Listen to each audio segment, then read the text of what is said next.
अचानक एक पेड़ की टहनी से आदमी की आंख में चोट लग गई। वह फिसलकर घाटी की दरार में जा गिरा। जब वह उठा तो उसे एहसास हुआ कि कोई अनजान जीव उसे गुफा में खींच ले गया है। डेफो के पास सोचने का समय नहीं था। उसने जल्दी से अपने कैमरे से गुफा के अंदर के अवशेषों की तस्वीरें ली और घर चला गया। सबूतों की तुलना करने के बाद वह ये जानकर हैरान रह गया कि गुफा तस्मानियाई बाघ की थी। तस्मानियाई बाघ का औषधीय महत्व था, इसलिए उसका शिकार लगभग विलुप्त होने के कगार पर था। लेकिन अपने बकाया गिरवी के बारे में सोचकर डेफो ने आखिरी बाघ की तस्वीर लेने का फैसला किया। अगले दिन वह बाघ की गुफा में गया और प्रवेश द्वार पर जाल बिछाया। तस्मानियाई बाघ के शिकार से लौटने का इंतजार किया, लेकिन उसने तब तक इंतजार किया जब तक कि बर्फ गिरना शुरू नहीं हो गई और बाघ फिर भी नहीं आया। डेफो के पास बाघ के संभावित स्थानों को चिन्हित करने के अलावा कोई विकल्प नहीं था। उसने उसके शिकार के मैदान में जाल बिछाए और उसके पसंदीदा भोजन जानवरों के दिल भी पास में रख दिए। उसे नहीं पता था कि दूसरे शिकारी पहले से ही उस पर नजर रख रहे थे। एक दिन कई असफल खोजों के बाद डेफो को आखिरकार एक झाड़ी में बाघ के पदचिह्न मिले। लेकिन इससे पहले कि वह जश्न मना पाता, उसने मुड़कर देखा कि एक शिकारी ने उस पर बंदूक तान रखी है। घुटनों के बल बैठ जाओ। घुटने टेकने से पहले डेफो ने जानबूझकर अपने घुटने का इस्तेमाल करके पदचिह्न मिटा दिए,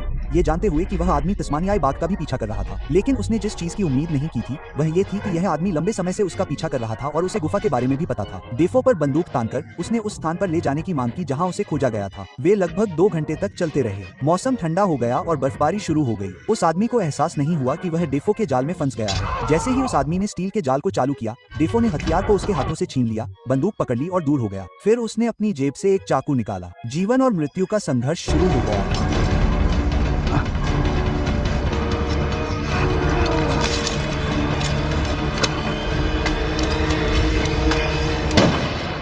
अंत में डेफो ने शरीर को पास के पत्थरों के बीच फेंक दिया और गुफा में वापस चला गया क्योंकि उसका समय अब समाप्त हो रहा था।